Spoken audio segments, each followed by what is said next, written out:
Hello everyone, and welcome to another episode of the Daily Gwei Refuel, where I recap the latest news in the Ethereum ecosystem. I'm your host, Anthony Sassano, and today is the 6th of January 2021. Alright everyone, before we get into it, I have some a little bit of sad news. Tomorrow, Thursday and Friday's Daily Gwei Refuel won't be happening, unfortunately. I'm unable to do them, but to make up for that, I will be doing a special episode on Saturday that will cover the news from Thursday, Friday, and Saturday. So you'll have that to look forward to. But yeah, I'll still be publishing the Daily Gwei newsletter on Thursday and Friday, but I am unable to do the refuel for personal reasons. So yeah, I'll be back Saturday though, and then next week as normal as well. So yeah, look forward to that. But without further ado, let's get into today's news. So we hit $20 billion locked in DeFi a few hours ago. I think I posted this, which is really cool. Actually, about 12 hours ago now. But that was really cool to see. I mean, DeFi has come so far this year. If you can see on the picture here on the chart. This chart is like the 1 year chart, so it basically covers, the majority of 2020. And you can see just, we were flat. And then in June, we kind of had, the compound liquidity mining launch, which kind of kicked off DeFi summer and kicked off basically, DeFi becoming, I guess, not mainstream, but like exiting out of the tiny little Ethereum bubble and becoming more of a crypto, narrative. And now it's even going beyond that and becoming more of a non-crypto narrative, right? It's like the thing that you hear when you come into the crypto ecosystem. You hear Bitcoin, you hear Ethereum, and then you hear DeFi as well. And I'm even seeing people, that are outside the ecosystem completely mentioning DeFi as well. So yeah, I think that term and kind of the ecosystem has entered that kind of arena now, which is why we're seeing so much growth as well, I think. And 20 billion is cool and everything, but it's still... when I think about these numbers, in the context of crypto, 20 billion is a lot. But in the context of the wider financial system, it is basically a rounding error. The wider financial system obviously is hundreds of trillions of dollars circulating, whereas 20 billion is a tiny percentage of that. So if we are going to replace or at least run as a parallel system, we have to grow this a lot larger than what it is. I mean, I spoke about kind of the last few days how I think layer 2 is going to kind of catapult DeFi to the next stage, because I think obviously layer 1 is limiting to, the amount of people that can actually participate in DeFi. It becomes basically a whale game where, people will either have to kind of delegate their funds to a centralized institution to just cover the fees for them to tap into DeFi. Some of them do that, or they basically, be able to afford these kind of like really high fees we're seeing. So if you want to get retail more involved with this, I think, layer 2 is going to be playing a big part there. But still, I mean, you can see from the chart, we're still seeing a lot of growth. When you're looking at USD locked in DeFi though, it's actually measuring kind of like the tokens kind of locked in DeFi, right? So if ETH price is going up and BTC price is going up, then the total value locked in USD is going up as well. So it doesn't necessarily mean that there's more ETH and BTC in the system or some of the other tokens. It basically means that, the prices have gone up a lot of the time, but you can actually sort on DeFi Pulse's website by ETH and BTC, which have actually come down a little bit lately. And I think that might be because of the price rise. Maybe there's some people that wanted to kind of cash out, or maybe people are going to ETH2 in the case of ETH, because ETH2, the ETH locked in there is still going up. I don't know, there's a number of reasons why that can be going down as well. But in general, I think looking at the value locked is important. Even if a lot of it is just prices going up, it's still capital in the system, right? It's unlocking more of this economic bandwidth that we can use within DeFi. So yeah, it was really great to see that today. I think we can get to 100 billion plus this year in DeFi, and maybe we don't even need layer 2 to get there. Maybe we can get there just because there's enough, whales and centralized institutions that want to play in this arena, and that will put their capital into DeFi. I think that can actually be a reality, but I would prefer to see, the reality of not just like whales using this sort of stuff, but obviously, smaller participants as well, people who have like a few $1,000s, that want to participate, earn like a yield. It's just not worth it at the gas fees right now for them. So yeah, hopefully we see more layer 2 adoption there. And I did want to note that I've seen a lot of people ask, like, how do they get exposure to DeFi, right? Because you can pick any number of DeFi tokens. Like there's hundreds of them at this point. But it's really hard to pick the right one, right? I mean, you can pick one and then you have to kind of hope that one outperforms, maybe ETH and BTC, or maybe you want to buy multiple because you don't want to just buy one, right? Say you buy Aave, you're like, okay, I've got Aave, and then you go like, oh, I want SNX, or I want CRV or whatever, right? So, to do that, there's the DeFi Pulse Index, which, full disclosure here, I work at SET, which the DeFi Pulse Index is built on our infrastructure. But I think it's the kind of like the best DeFi index product that you can buy, basically. And you can see here that, in the underlying tokens here, you can see that it comprises of a bunch of different DeFi tokens, and then it's market cap weighted. So you have Synthetics, Aave, Uniswap, MKR, YFI, Comp, LRC, Ren, KNC, and BAL. So these are like the top DeFi tokens by kind of market cap here, and some of the top teams as well.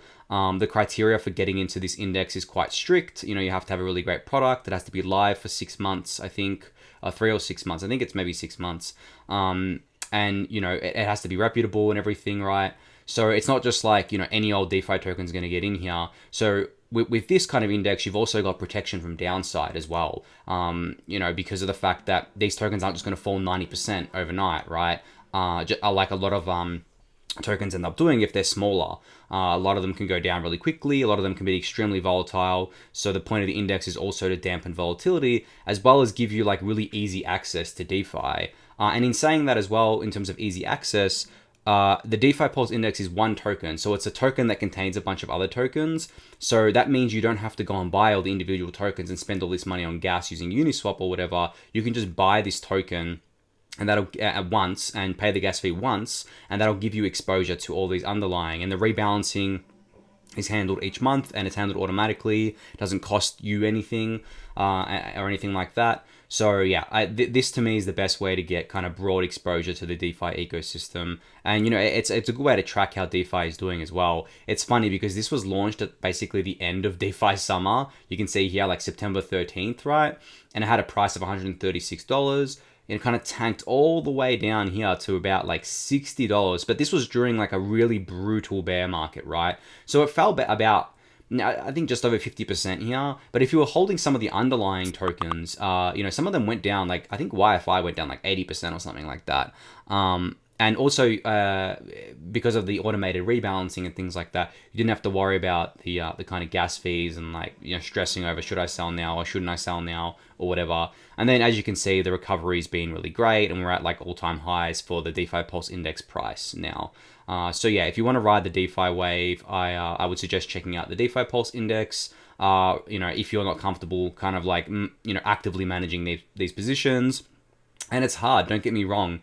Funds try to do this all the time, and they don't always win either. Like that's their full-time job to do. If you're just a hobbyist, right, which a lot of us are, we don't have the time to just be spending here, evaluating every new project that comes out, evaluating like how to trade in and out of them, and then you have to worry about taxes as well. It just becomes like a nightmare really quickly. So I kind of suggest this product to people that for those types of people, and even people that are really just like, even those that work in this ecosystem, I suggest owning kind of this. And I know a lot of people that do, because it's just easy exposure for them. It's just another thing that they can diversify in their portfolio. Even though they hold individual tokens, this is just like a safer bet, I think, overall. So Curve Finance launched this new ETH pool today called the Staked ETH pool, which basically lets you trade between ETH1 and ETH2 at any time. Now, how does this work? Well, Lido Finance here is basically a kind of like liquid staking solution. And what that means is that you can go into, ETH2 staking, and they'll give you kind of like a token that represents that staking position.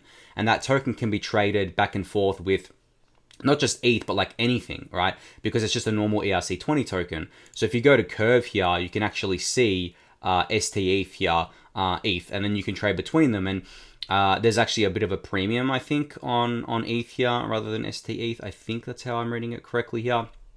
But other than that, I think this is really cool because it unlocks that liquidity for people who kind of like wanted to get into ETH2 staking but didn't want to have to lock their ETH up, right?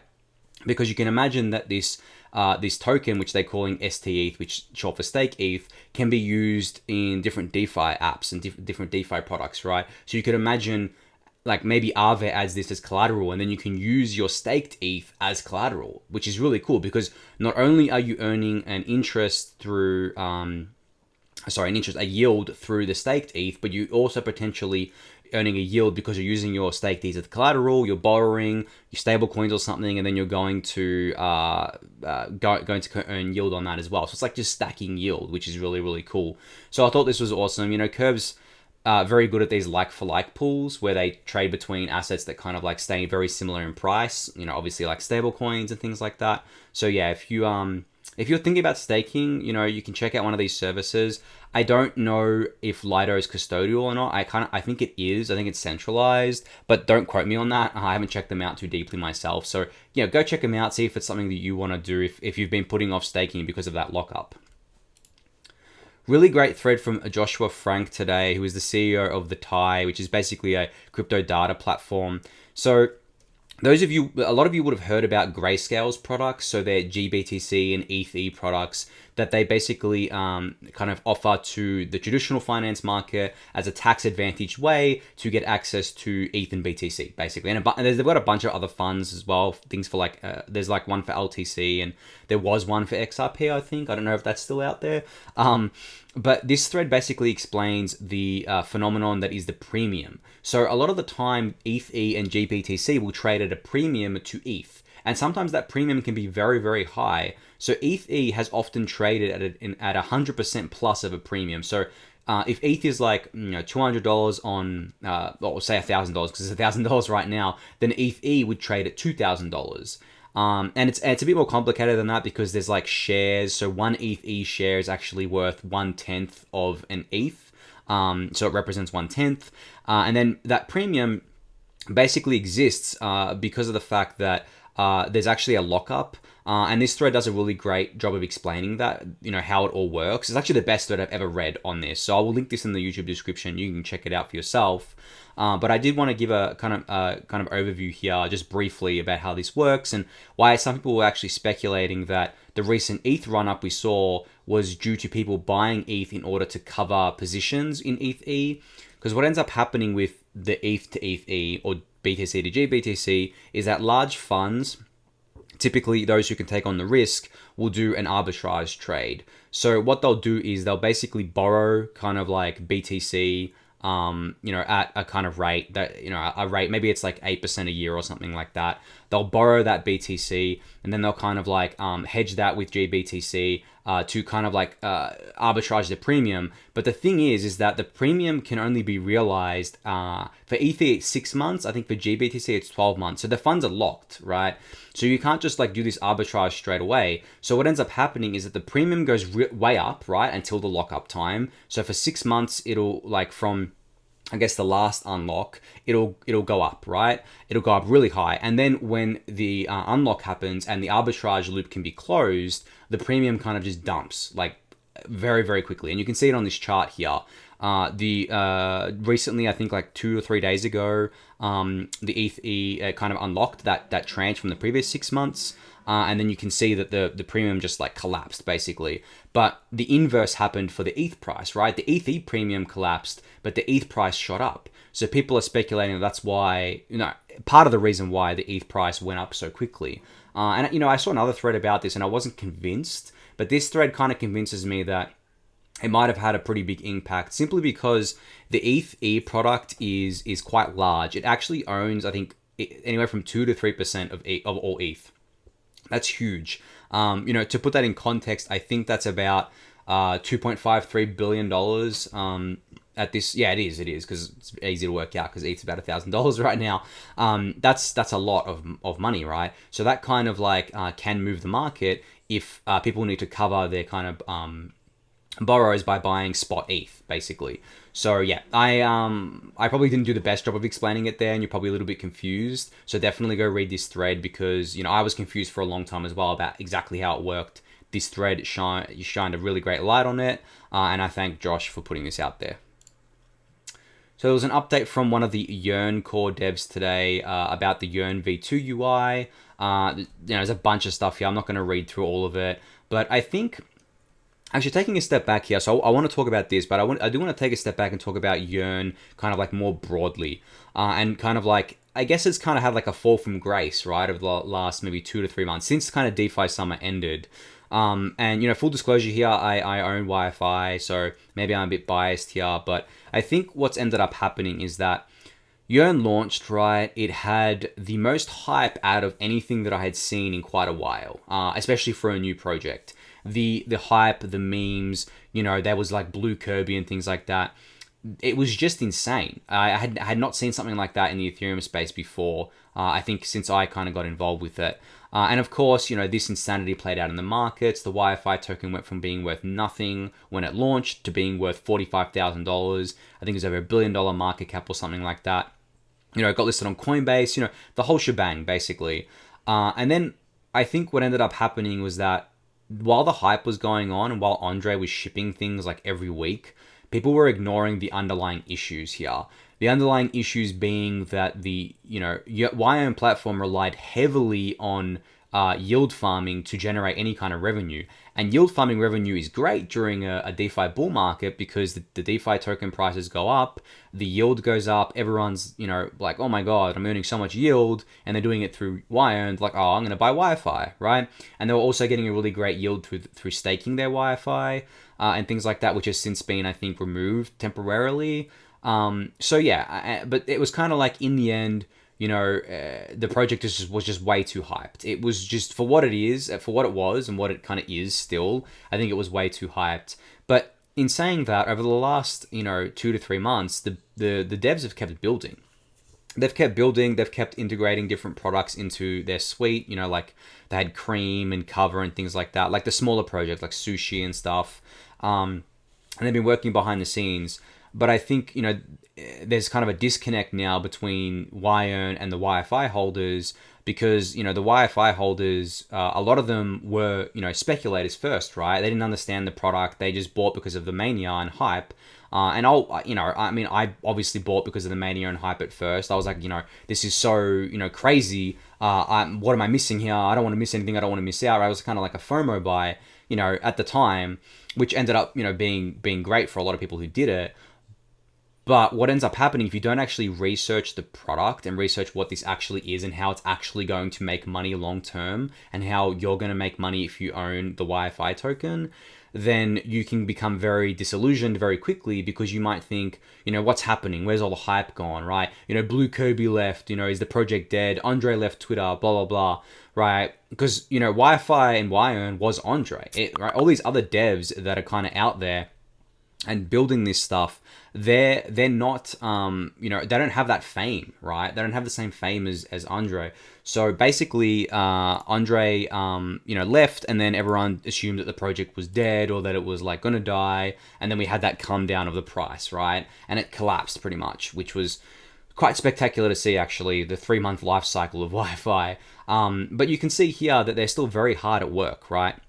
They have all these updates coming out all the time. This is just like a UI update, so it's not even about the underlying strategies and things like that. And I think that, Yearn is going to bring out these kind of V2 strategies, which have been, in the works for quite a while. They're under audit, I think, currently, and that should be going live relatively soon. And I think they're gonna launch into a really nice kind of market because I think, the way I view kind of the markets is that BTC, in a bull market will run first, ETH will run later, after BTC, and then DeFi will kind of like catch up after that. And I think if DeFi heats up again and the market heats up again, like it is starting to right now, then I think Yearn is perfectly positioned to capture the yield farming narrative again, because that's going to heat up again. So, that's not me telling you to go buy the Wi-Fi token or anything. Please don't, unless you want to yourself, unless you've researched it. But in general, I think, I've spoken about this in the newsletter a lot of times and maybe on the refuel as well. There's this thing I like to refer to called the sentiment pendulum, where sentiment kind of like, goes along on a pendulum where it can just, in crypto, it can change incredibly quickly. So you can have sentiment where everyone's saying, this is dead, Who cares about this? And then the pendulum will swing back, and then everyone's like, oh my god, this is so bullish. I'm buying as much as I can of this, right? We saw this play out recently with SushiSwap, for example. So, SushiSwap also had a very dramatic kind of a life cycle, right? There was, it got founded by an anonymous kind of chef Nomi. It had all this drama surrounding it, right? It was kind of like hated by one half of the community, loved by the other half, and all this kind of stuff happened. And then, Uniswap hit back. They launched the Uni token. Liquidity left SushiSwap to go mine the Uni token or farm the Uni token and everything. And that was that for a couple of months. Everyone, including me, thought SushiSwap was dead. Or I was like, okay, Uniswap's coming out with V3 soon. They've got their token now. What's the value in SushiSwap anymore? And I wasn't paying attention to it, right? But slowly over those 2 to 3 months, the team was building out new kind of products, innovative products. They still had 200 to 300 million kind of TVL because they still had sushi rewards. And then they kept innovating, right? They kept going. I think the price bottomed out at like 50 cents for the token. And then people noticed, right? People started noticing. The pendulum swung back. They're like, wow, SushiSwap isn't dead. It's growing. Well, what? It can actually compete with Uniswap? This is crazy. And the token price is now $4, right? So in just a couple months. So you can see how the sentiment can just change so rapidly, especially within the DeFi space, simply because this space just moves so quickly. So if you kind of my personal strategy is to pay attention to projects that are kind of like quote unquote dead, right? Or the community has written off, because they're usually heads down building things because they don't have the distraction of like hype anymore, right? Like the teams also get distracted when the token price is going nuts and everyone's raiding the Discord talking about the moon and how amazing everything is, right? And then when it's coming down, they also get distracted because everyone's complaining about it. They're like, oh my god, is the project dead? What's going on? And then, it'll settle out, it'll flatline after maybe a couple weeks. And then you'll have the core supporters left in the Discord. You'll have the people who actually want to be there for, outside of speculation.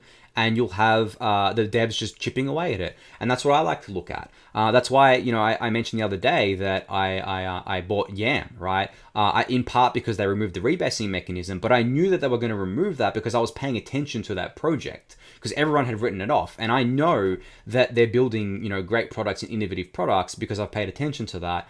And, I think that if you do that, you're very well positioned to not only, kind of like, I guess, make money from your investments, but also be on the kind of like bleeding edge of things and knowing about things before other people do, and being able to kind of, be part of a community too, right? It's very hard to be part of a community when there's so much noise because it's just speculative. Everyone's just there because they bought a token, they want it to go up. So yeah, that applies to so many projects. I mean, I think it applies to Yearn right now, even though Yearn had the ridiculous hype that it did. It applied to SushiSwap, and I think SushiSwap kind of, the pendulum swung back for them. So they're kind of like on the up and up right now. Yam, it seems, is kind of like getting into favor again. I'm seeing more people talk about it. There's so many of these projects, right?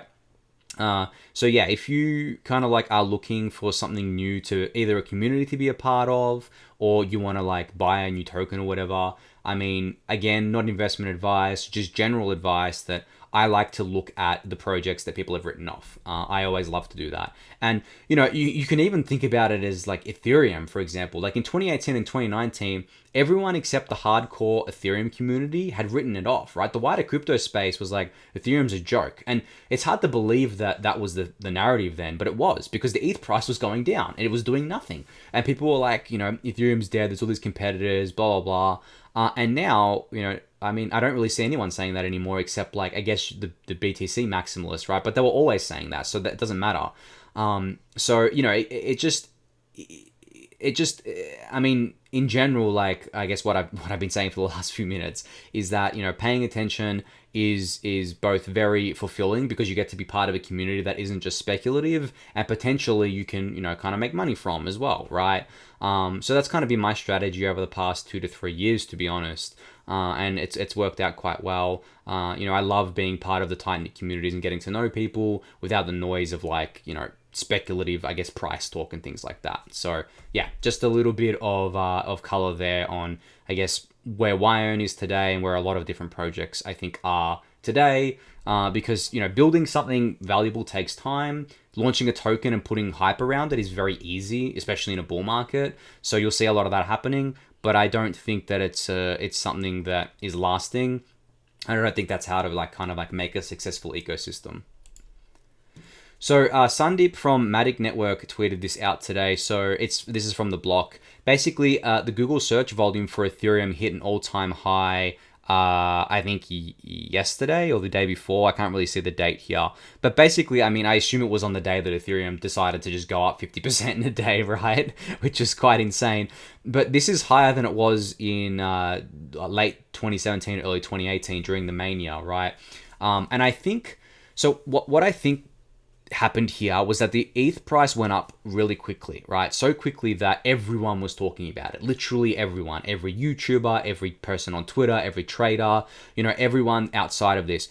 And that kind of like flows out into the wider ecosystem. It kind of breaches out of crypto because mainstream media starts talking about it.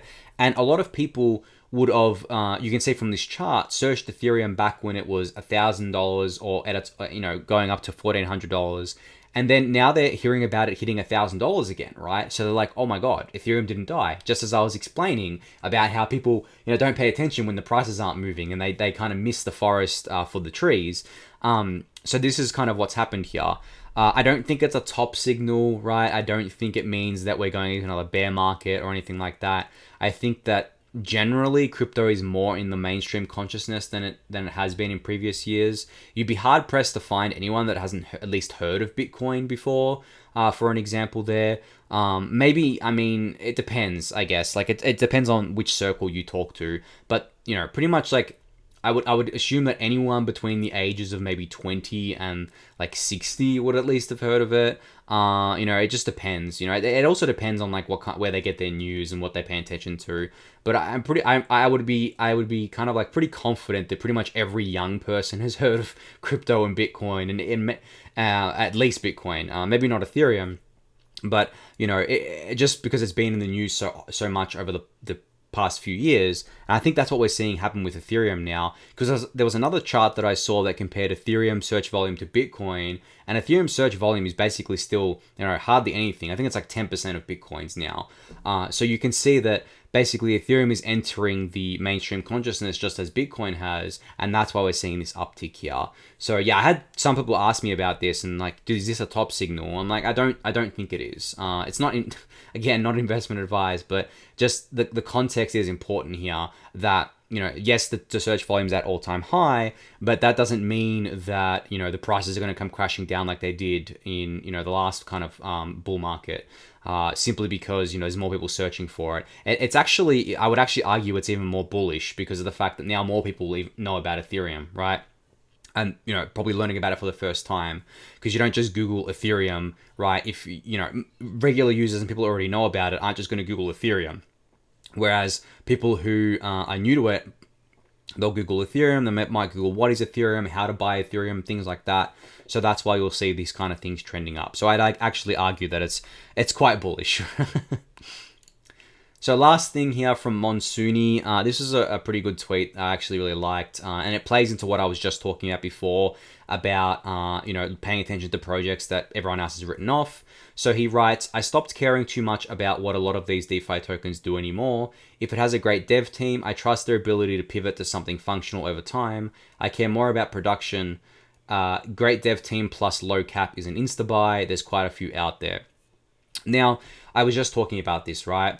How projects get written off, you know, for dead.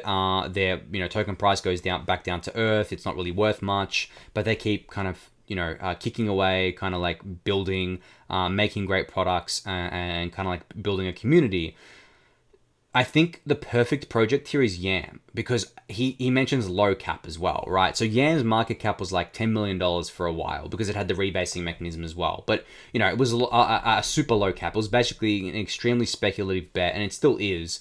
But, you know, as someone who was still paying attention to the project, I knew how great their dev team was and how great their team was altogether and how dedicated they were to building out a great product. They still had a really, really awesome community that was super active, doing a lot of different things. They were managing their treasury really well. You know, they were doing innovative things with that, like buying the DeFi Pulse Index, for example. So, that was kind of like why I kept paying attention, because it wasn't just like one of the food farms that everyone had written off. It was actually a legit project, even though it had a colored past. Colored, I guess, is a nice way of saying it, but it had a lot of drama surrounding it. After its hype cycle, just like SushiSwap did, just like Yearn did. Same kind of story every time. So you can see the pattern here, right? And I wrote more about this in the Daily Gwei newsletter. If you want to check that out, you can check that out in the YouTube description. But yeah, I just wanted to kind of like a shout out to Monsoony here, because his tweet actually got me thinking a lot more about this. And has informed. In general, like I'm glad that kind of he said this, because it kind of like made my thoughts clearer here, and I wasn't just thinking these kind of crazy things to myself, right? I was actually like right on the money here, and I said that this is the real alpha leak, and a lot of people seem to like it there, but it really is, right? As I just explained to you, the real alpha leak is not going into everything that everyone else is going into and piling into. It's paying attention to the teams, the great dev teams, the teams that ship, the ones that are always building, even though everyone else has written them off for dead. So yeah, I think that we're going to see a lot more of that going on, and during the next bear market, because there will be another bear market, that's going to be amazing to see how many projects are still kind of like kicking and building and go on to become billion-dollar kind of projects in the next kind of I guess like bull cycle that we get. And even another example of this, like Aave, Aave was written off for ages because of the fact that they didn't have a product, they only had a token, they were building their product for a long time, they came off the bull market into a bear market, and now Aave is like a top DeFi protocol, $2.5 billion or more kind of value locked in their protocol. The token price went nuts, right? So yeah, there's examples of this everywhere. I probably, kind of exhausted my explanations here, but I just really wanted to get that point across, because I've been asked a lot about this, and a lot of people ask me, what's your kind of like strategy for investing in products and stuff like that. I don't want to kind of like give one-on-one kind of advice, because I don't want to give any investment advice, but I do want to give general advice that I kind of stick to. It's like, just pay attention to projects that people think are dead. That's just the golden rule, and that's one that I've lived by for quite a while now. All right, thanks everyone for listening and watching. As I mentioned at the start of the video, there won't be a Daily Gwei Refuel for Thursday or Friday, unfortunately, but on Saturday I'll be back with a special episode that covers Thursday, Friday, and Saturday's news. So subscribe to the YouTube channel so you don't miss that. Give this video a thumbs up, join the Discord channel, and subscribe to the Daily Gwei newsletter, and I'll catch you all on Saturday.